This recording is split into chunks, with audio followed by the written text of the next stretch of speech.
तो अगर मैं ऐसे सोच के करूँ ये प्रायोरिटी थी या वो प्रायोरिटी थी, क्योंकि मेरे बाप का प्रोजेक्ट तो है नहीं। जब मैंने किल ख़त्म ही की थी तो मेरे ख्याल से 2.5-3 महीने मुझे लगे थे युग को के बॉडी लैंग्वेज में आने के लिए, क्योंकि सेलिब्रिटीज़ के काम को ज़्यादा पूछा जाता है कि वो हाय राघव। हाय यार सो रहे थे नहीं नहीं, मैं बातें सुन रहा था उसकी। अच्छा, फर्स्टली फिल्म में तो किल कर दिया आपने यार, क्या काम करी है।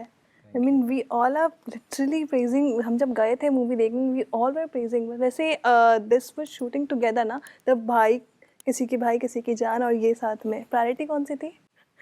जो आपका सवाल है, मेरी जो प्रायोरिटी थी दोनों ही फिल्म्स थी, टाइम क्योंकि कैसे दोनों ही जाए। फिल्म होती है। फिल्म में सिर्फ मैं अकेला नहीं होता हूँ, उसमें हजारों 500 लोग लगे रहते हैं उस फिल्म को बनाने में। तो अगर मैं ऐसे सोच के करूँ ये प्रायोरिटी थी या वो प्रायोरिटी थी, क्योंकि मेरे बाप का प्रोजेक्ट तो है नहीं बेसिकली। सब लोग हैं, एक लाइटमैन से लेके, एक स्पॉट बॉय से लेके, एक मेकअप दादा से लेके सब लगे हैं उस एक प्रोजेक्ट के लिए। तो मेरे लिए दोनों ही हो जाती थी प्रायोरिटी, क्योंकि मैं डबल शिफ्ट भी कर रहा था उस दौरान, किल की भी और उसकी भी। तो वो थी मगर उसमें इतना कैरेक्टराइजेशन पे काम नहीं करा था जितना मैंने किल के लिए किया था। तो उसमें इतना मुझे ऐसा डिफिकल्टी नहीं हुई। बट यस, हम 2.5-3 महीने हमने जब मैंने किल ख़त्म ही की थी तो मेरे ख्याल से 2.5-3 महीने मुझे लगे थे युग को के बॉडी लैंग्वेज में आने के लिए, क्योंकि बॉडी, आप सब चीज़ छोड़ सकते हैं, बॉडी लैंग्वेज को छोड़ना बहुत थोड़ा मुश्किल हो जाता है। मतलब मुश्किल में थोड़ा टाइम टेकिंग प्रोसेस है। तो मेरा युग का हर थोड़ा इनग्रेव हो गया था अंदर, तो वो मुझे लगा वक्त। मगर दोनों प्रोजेक्ट्स प्रायोरिटी थी और दोनों प्रोजेक्ट्स दिल के बहुत करीब थे और दोनों में ही मेहनत उतनी लगी है। 42 किलिंग्स की है आपने। 42 किलिंग्स मैंने नहीं की भैया, मेरे से ज्यादा किलर तो वो है, वो जो सामने मेरी गलती क्या है? मेरे को तो बाप ने बनाया था डकैत यार, मैं तो अपना काम कर रहा था अच्छे से। बट मजा आया ना आपको? हाँ मजा आया। इसमें मैं पकड़ रहा हूँ, ये यस, इसमें ये मैं तो पकड़ रहा हूँ। ऑपोजिट ही है पूरा। हाँ, ये रिडेम्पशन है। बल्कि Yes. टाइम वो भी है कि Redemption पास्ट और arc. फ्यूचर का भी Correct. सीन था उसमें। तो इसमें एक सीन में पीछे ट्रेन, अच्छा मतलब हमारी ट्रेन, हम रेलवे स्टेशन में शूट कर रहे थे, एक ट्रेन जा रही थी।